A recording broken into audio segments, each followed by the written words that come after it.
Okay, I believe we could get started. So hello, everybody, welcome. So my name is Brianna Lozano. I am the incoming president for the Child Development Club. And today we have the wonderful honor and opportunity to interview Dr. Hodge. So that's a very nice way to put it. So thank you. That was very nice. It's great to be here. You. Hello, Danette. Yeah, and if you guys have any questions or if you guys are here for extra credit, feel free to type your name as well as your course number that you're getting extra credit for in the chat. Um, or if you guys have any questions you guys would like Dr. Hodge to answer, feel free to put it in the chat and we'll get to it as soon as possible. Without further ado, are you ready to begin the interview? I am ready whenever you are. Okay, perfect. So can you please introduce yourself to students who may not have met you yet, and what is your role in the Child Development Department? Okay, well, I'm Dani Hodge, and Dani is actually short for Danelle. And my role is as a full-time lecturer here in child development. I came out of the psychology program, so I was a full-time lecturer there. And my heart has always been here at Cal State, which I guess that'll maybe come up a little bit later. Okay, thank you so much. Let's see. And then just as a fun icebreaker question, so everyone can get to know a little fun fact about you, do you have a favorite place to go to when you need to think or recharge? Yeah, it's a good question because basically wherever there is coffee, I am going to be happy. I'm going to be content. We've got the Starbucks here and I love the quad area. Our weather is often so nice. I like to be there. And then I have, a coffee shop in my hometown that I like to go to as well. So wherever there's coffee, I can be happy. Amazing. That I believe that's most of the students here as well. So I'm glad you are able to interact with the students in that meaning, in that sense. Let's see. And then can you tell us a little about your academic journey and what exactly led you to be a professor here at CSUSB? I was an undergraduate here at Cal State a long time ago and finished my bachelor's degree in psychology. Child development wasn't even its own thing at the time. I had such a good experience. I was in the honors program, which was a godsend for me because other people in my family had not gone to college. So I didn't have a ton of resources. I didn't know who to ask or even what questions. And so that really helped me. I did my PhD at the Claremont Graduate University. And then I started teaching. I taught at Chapman University, which is actually kind of a long commute for me. And my family is here. My son married when he was really young, and we knew that we weren't going to relocate. So I taught here and University of Redlands as well. And Redlands is fabulous. I don't have anything negative about those students, but those students were not my students. Cal State San Bernardino students are my students. I have more Oh, similarities, and I like the life experiences that the students bring to the class. So I've taught it quite a few places, and no place is as good a fit as this place for me. And so that's what brought me back here. that's amazing to hear. Well, we're so happy to have you here as a faculty member and as a mentor. Now, I understand your research spans from both autism and false memory. So what initially drew you to the field of developmental psychology? When I was a student, I already had my family. So my children were not even babies, they were elementary school age kids. And I really liked learning about them. But I was kind of torn between clinical and child development. So I applied at Loma Linda's program for the clinical component and Claremont Graduate University for their PhD in child development. And ultimately, I went to Claremont because the program at Loma Linda at the time was very new. It was an unproven kind of situation, and Claremont had this well-established reputation, and that appealed to me. Plus, in the honors program, I'd been on a debate about false memory, and one of the more senior faculty at Claremont had a line of research relating to false memory, and so I was able to dovetail very nicely into that, and it was um, largely about how false memories might come into play for child sexual abuse. So there's a question as to whether or not someone could think that they'd been sexually abused when they had not, just because someone suggested it to them. So then that memory got me involved in children's sexual abuse, and I really found that helping families who had unique challenges is what spoke to me. So then I coordinated a project in Los Angeles at a Rancho Los Amigos Medical Center. So it was a federally funded project for the resources that families of kids with really significant physical disabilities dealt with. And then when you're dealing with families who have physical disabilities, it's not much of a leap to autism. And we had the UCDD, which is the University Center for Developmental Disabilities, here on this campus. And I was able to do research with them, and that's where my dissertation comes from. So I really loved this whole area of autism. And then completely separately, my oldest grandson has autism. And so then once those two things were in place, it was like, no, this is my sweet spot. This is where I understand the families, and I benefit my family, and hopefully I benefit others as well. That's amazing to hear. So it's likely safe to say that your family is the reason for your inspiration in this field? Yes, it is my family now, but before that, with physical disabilities and with childhood sexual abuse, that's not something that we specifically have dealt with in my family, my children, and now my grandchildren. But I felt like those families didn't have a lot of voices for them, and maybe I could be that. And so with autism, I get the added bonus. So I always kind of want to be an advocate, maybe for people who haven't had advocacy. Um, when I was a student at Cal State, I didn't know how little I knew. And I think that the people who did advocate made big changes in my life. And I'm already a college student at that point. I think, gosh, if I was a little kid, how much could someone come in and really change things for me, and maybe me and my parents as well? That's amazing to hear. Again, thank you so much for being an advocate for all those who don't necessarily have a voice or don't know much yet. So thank you so much for that. And then the next question. So we'll take a little break just so I could remind the chat. If you guys have any questions for Dr. Hodge, feel free to type it in the chat. Again, if you guys are here for extra credit for a class, please type your name, the class that you're trying to get the extra credit for, so we could let your professors know. Perfect. And then moving on, your research takes a ecological approach to autism. Can you share a fact that has particularly influenced your understanding of families raising children with autism? Yeah, I'm sorry, this is a little long-winded, but I apologize, and we could cut the no, no, question to shorter. no, you are not long-winded. I'm long-winded, and this answer is probably going to go for a little bit, because it's kind of the origin of where my research has led, and actually my perspective on the future of the research. When I first started working with families with autism, I asked them, what they wanted me to look at, and I was very surprised that so many of them said their children's sleep was a problem, because that's kind of a characteristic of some children with autism, and that it was really stressful to them because their children would wander. And I also found that these parents had very high levels of stress, like 90th percentile in stress. And I thought to myself as a parent that when my children weren't sleeping well, it was very stressful. So I came into this kind of bioecological approach thinking that maybe it's things like the sleep problems and the other challenges that kids with autism have that are making their parents more stressed and sometimes more quirky. There can be more addictions and more anxiety and more depression, all of those sorts of things. And that is known as a burden of care hypothesis. It's the idea that the extra challenges of raising children on the spectrum might make the parents extra stressed and lead to more problems. So that was my perspective, that it's this environmental thing. But the competing hypothesis is called the broader autism phenotype.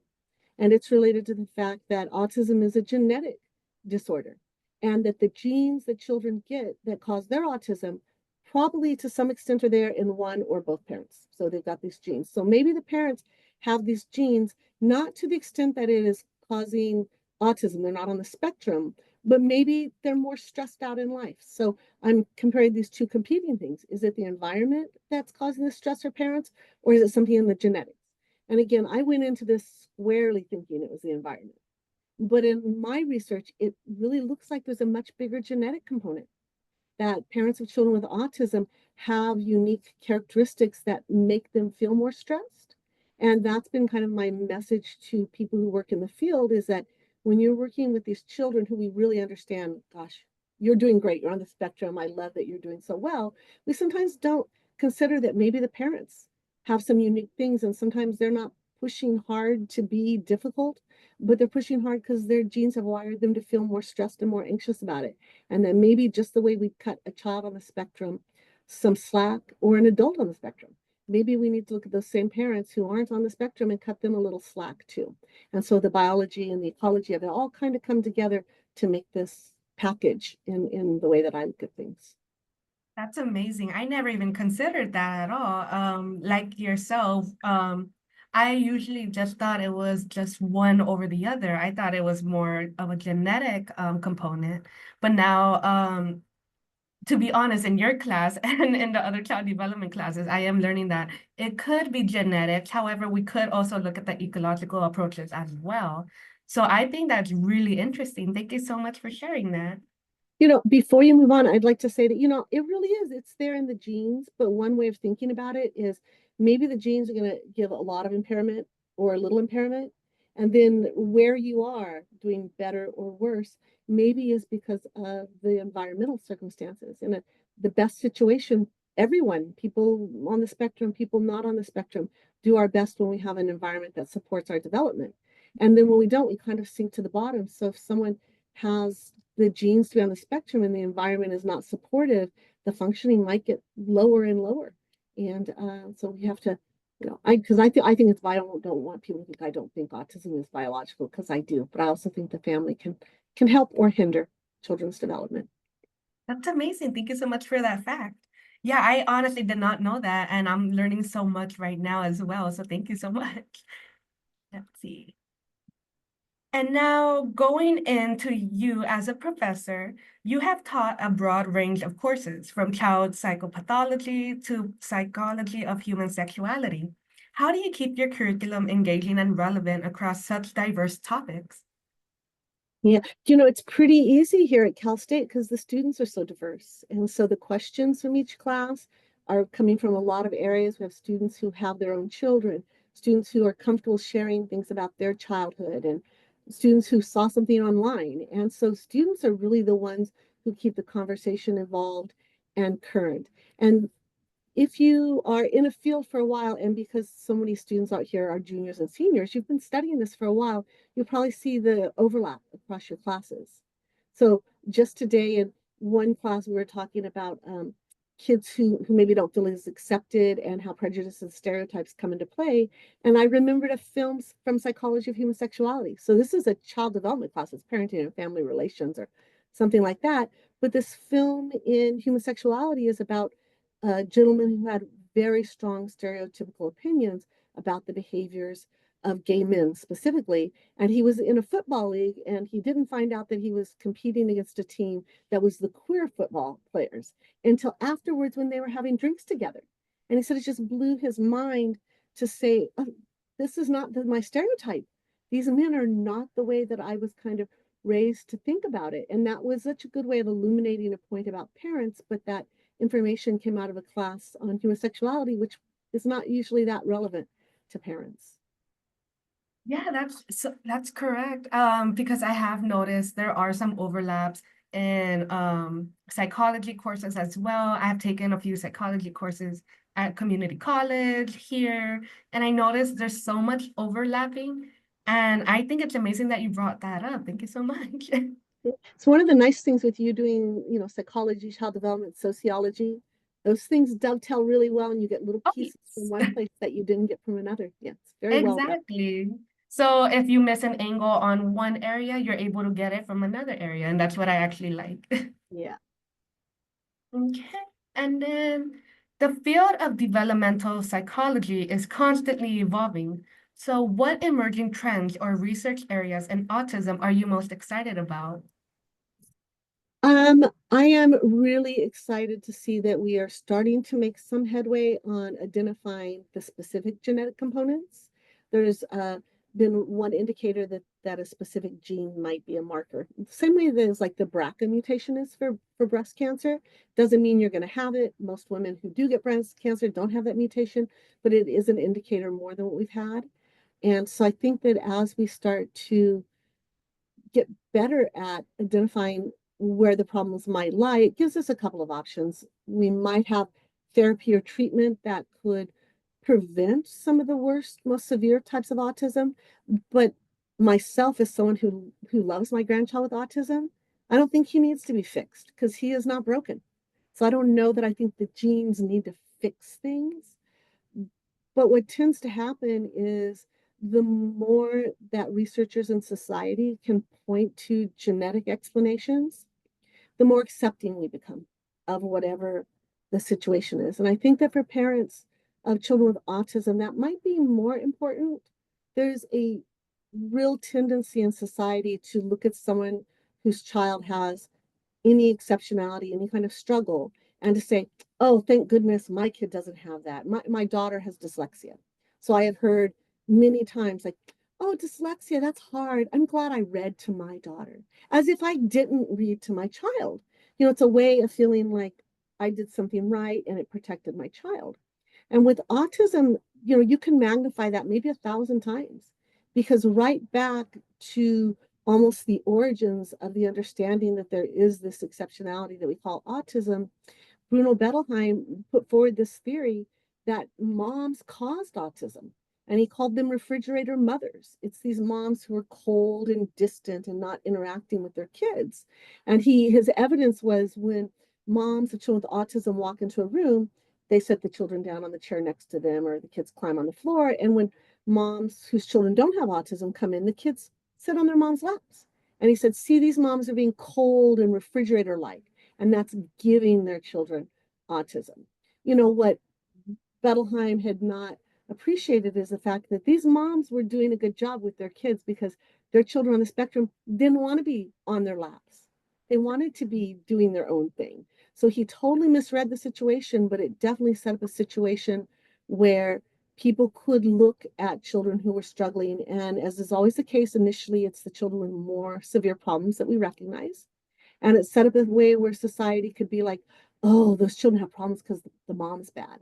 And that kind of has hung around. So we know that parents of children with autism deal with stigma in a way that other families maybe don't have to struggle. And so I think that when we say, no, look at the biology here, then we understand it. My son and daughter have brown eyes, and people don't look at me and say, you caused their brown eyes. Well, I did, because it's in my genes, but I didn't do something.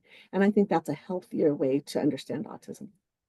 That's amazing. And I can relate to that as well. My youngest sister, who we are 16 years apart, she's on the higher end of the spectrum. So she's nonverbal. And I have actually heard this so many times because she does not like to be touched, which is a common characteristic of kiddos with autism. I'm not saying it's a characteristic for all kiddos with autism, but it is a common one. And I have had people say, oh, how come you don't comfort her when she's crying? How come you don't do this? Well, because that's her own way of trying to regulate herself as well. If I were to hug her or forcibly like embrace her, then that'll just create a whole new scenario and problem for her, which Mhm. is something that people do not quite understand as well. So Yeah, it would be abrasive. It would be unpleasant maybe for her. exactly, which is another reason why I like to think, like, I like to say we need to look at all angles of a situation, not just one view, because we might not be even seeing the full picture, as you stated with the refrigerator mothers. Well, first of all, good sister. Thank you for being a good sister. But Thank you. also with autism, it gets a little bit harder because it's a spectrum. And some people's Exactly. impairment is so mild, it's almost indiscernible. And then other people are so severely impaired that they're, nonverbal and really struggling. And so people think, oh, my child can't have autism because she talks. My child can't have autism because he's attached to me. And those are myths, when you look at someone who's barely impaired. I've had people say that about my grandson.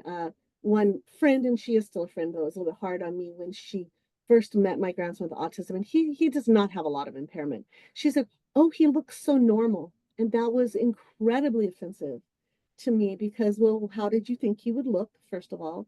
And said, Mhm. oh, well, he is normal because normal isn't this tiny little box here that you check. Normal is a spectrum, the way that autism is a spectrum, and at some point they overlap. Exactly.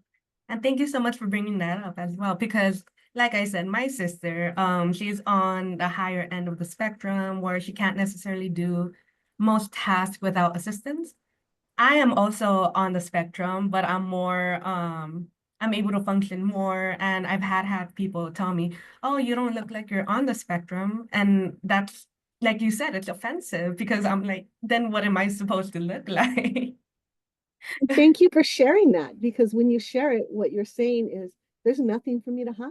And Exactly. that's what we need. Yeah. Of Thank you. course. Thank you. Let's see. And then we have a few more questions. So for those in the chat, again, if you guys have any questions for Dr. Hodge, feel free to put it in the chat. Um, let's see. We actually have a comment from Chelsea. Thank you so much for commenting. So Chelsea stated, I want to learn so much more about the autism spectrum and hope to one day get a PhD. What classes, lectures, or books can they experience to learn more about autism? Yeah, there is a wealth of resources. I often encourage people, if you're in child development, to take the CD 3350. That's the Development of Exceptional Children. So it's really geared towards people who want to be teachers. So we do a lot on ADHD and learning disabilities and that. But a good component of it is autism. So that gives you a little bit of the foundation. And sometimes what's true for one exceptionality, like an intellectual disability, generalizes to autism. So you learn a lot about it. Um, the book that you choose would be specific to your interest. I do think there's a lot of good stuff online. And a great avenue would be just to get involved in the community. So I think that in Inland Empire Autism Society, it's not a for-profit thing. They don't sell any product, but they're kind of like a clearinghouse of activities for people on the spectrum. There's reading groups, there's all sorts of things. They have a autism walk coming up, and I know that they're looking for volunteers for that. So if anyone's interested in those things, let me know. But being out there and being involved and seeing all the colors of the spectrum, that there's so many different ways to look at it. That will help you to better understand anything you read in a book, anything that you are hearing in class, and it will also help you to understand if this is something that you want to be involved in and research. And if you're getting your PhD, it'll tell you what area of that thing that you want to specifically explore, where you think you're going to have the biggest impacts or just be the most interested in. Perfect. Thank you so much. And let's see. The school did start a new minor or will implement a new minor for disability studies as well. So if you're also interested in that, that also is a good what is the term I'm looking for? I apologize. It's Good also avenue. I'm sorry. So it's a good avenue. It's a good There you avenue. go. Thank you. It's also a good avenue as well. Thank you, Chelsea, for the question.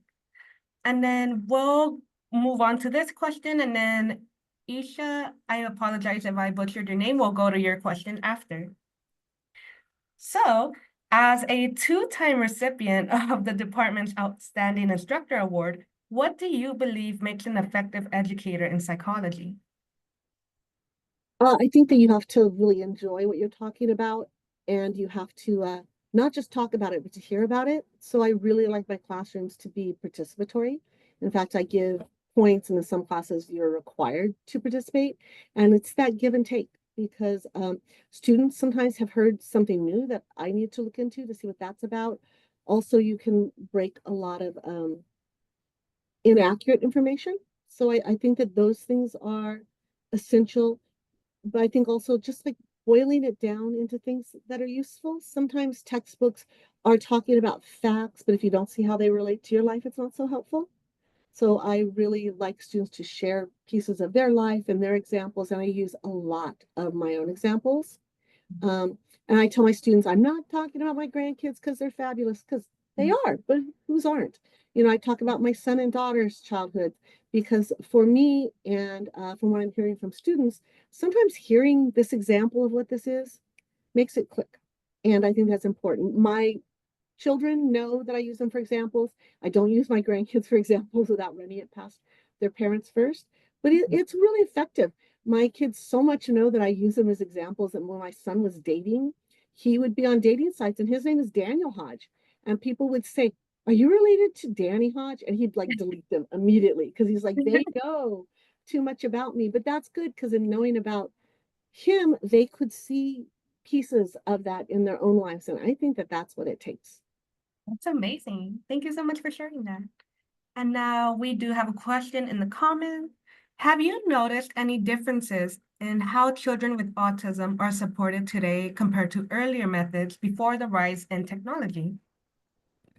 Yeah, I think that the rise of technology clearly has important implications, in part because sometimes children with autism who are not effective without technology can do incredible things with technology. In fact, quite frequently exceed not only our expectations of them, but our expectations of individuals who aren't on the spectrum. So I love that about it.